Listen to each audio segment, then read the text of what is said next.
Brightest blessings, everyone. I'm doing a video response to Shiatora 1979 regarding his video, The Devil Did It. You know, Robert, I love you to death. I honestly have to say that before I saw your videos and got to know you a little bit, I really didn't think that there was any such thing as a Christian that took responsibility for his or her actions, that didn't preach all the time, that actually knows more about other faiths than his own, and actually has taken upon himself Christianity not because mom and dad taught him that this is the one and only truth, and can actually have true friends that are not of the same faith. I didn't think that there was a Christian out there, a true quote-unquote Christian, that didn't revel in ignorance. Well, you proved me wrong. I'm wrong. Anyway, he did a video regarding people saying the devil did it, the devil did it, the devil did it. Again, this has always driven me up the wall. Not only is it just really annoying, but it's really dangerous too. I mean, where do you think the burning times came from, and the witch trials, and all that stuff? When people say, "Oh my God, I'm feeling these feelings that I'm not supposed to have, and it's all because she's over there." You know, do you know how many women were burned at the stake because they happen to be pretty, and some higher up bigwig in the town was turned on by her? Simple as that. And they said, "Oh well, she bewitched me, so she's a witch." They tortured her until she said, "Okay, I'm a witch," and then they killed her. Yeah, that's really taking responsibility. There's a few faiths out there that are just not into taking responsibility. Muslims being one of them.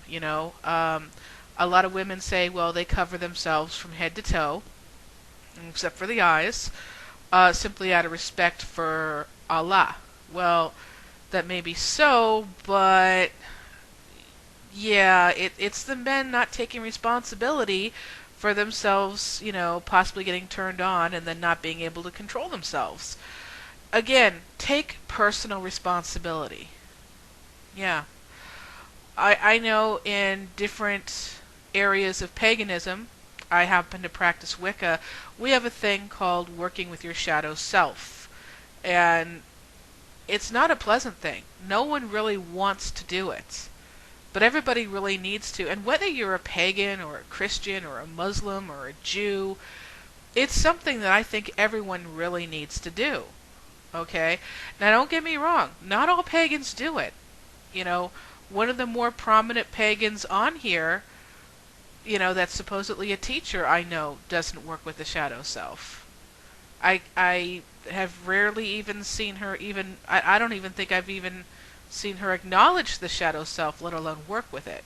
So it's not like, us pagans are enlightened and everything and do this. I mean, I can't really blame people for not doing it. It's not a pleasurable thing to do. The thing is that you need to know yourself, and you need to take responsibility for yourself. And I'm tired of people saying, the devil made me do it. Oh, it's the devil, it's the devil, it's the devil. I think it's almost easier. Sorry about that, folks. My phone rang, so I had to cut and start all over again. So, as I was stating before, it's almost easier not to believe in the devil so you don't get caught up in this trap. I mean, if you don't believe in the devil, then you can't blame the devil for you for causing you this horrible strife and causing you to do things that you yourself would not normally do because you're so good and wonderful and full of light and love and bullshit. I'm sorry. I had to say that. Anyway, Shiatori Robert, I don't know much about your heart condition, and I know a lot of people would say that that was brought on by the devil. And again, I don't believe in the devil personally, so of course you would know that I don't know if I doubt that that's true. But you might want to think of it this way.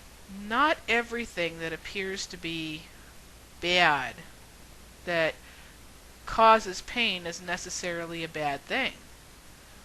Uh, Growth and becoming the man that you can be can come from pain. Not all pain is evil. Not everything that's not pleasurable is evil. And I think that people jump to that conclusion. If they don't understand it, if it causes them pain, if they don't like something right off the bat, boom, it's evil. And that's a mistake.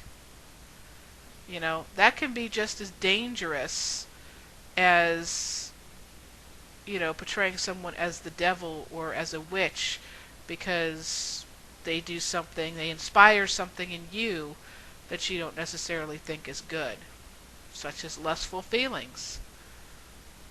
It's not that person's fault, especially if they're not flirting with you. Think of it this way. Do you honestly think that you would be the person that you are today if it was not for your heart condition? What kind of person would you be? Who would Robert be if it was not for your heart condition? If everything were the same, but you never had your heart condition? Do you think you'd be just as good of a person? Do you think you'd be just as educated? Do you think you'd be a better person? And why?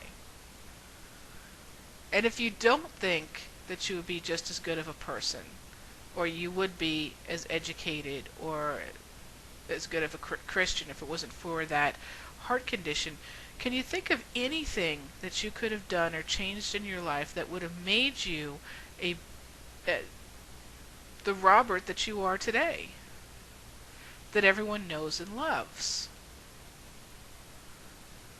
Sometimes things that are not so pleasurable, things that can be downright painful, can mold you in to the person that you are today, and therefore is not necessarily an evil thing. Think about it. Now, again, I'm the first one to tell you I don't know much about your condition. So if I offended you, I am sorry. And if you want to talk about this personally, you can go ahead and just send me a private message in my inbox. Okay? But, that's all I really wanted to say, really. Okay? Thank you very much for your time, and blessed be.